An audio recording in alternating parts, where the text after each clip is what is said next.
সাকিব খানের রাজকুমার বাংলাদেশ ছাড়িয়ে এখন আমেরিকা ও কানাডায় মুক্তি পেয়েছে 19 এপ্রিল। আর তারপর থেকেই সেখানে উন্মাদনা দেখা দিচ্ছে, বিশেষ করে প্রবাসী বাঙালিদের এই গল্প নাড়া দিয়েছে বলেই এখন গণমাধ্যমে জানা যাচ্ছে। সাকিব খানের এই মুভি বাংলাদেশে এক সপ্তাহের বেশি চলার হাউসফুল ছিল এবং বলা চলে মোটামুটি সুপারহিট, যদিও পরের সপ্তাহে বোঝা যাবে এইটা সুপারহিট আর ব্লকবাস্টার হলো কিনা।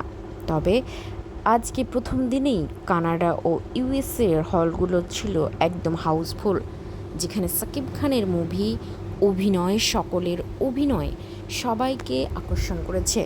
বিশেষ করে সাকিবের এই মুভি দেশপ্রেমের একটা নাড়া দিয়েছে বলে অনেক দর্শকই মনে করছেন। এখন দেখার বিষয় বিদেশে কেমন সাড়া দিতে পারে সাকিবের রাজকুমার। তিনি কি রাজকুমার হয়ে সেখানেই ফেরত যাবেন, নাকি দেশে আরও রাজকুমার উপহার দেবেন?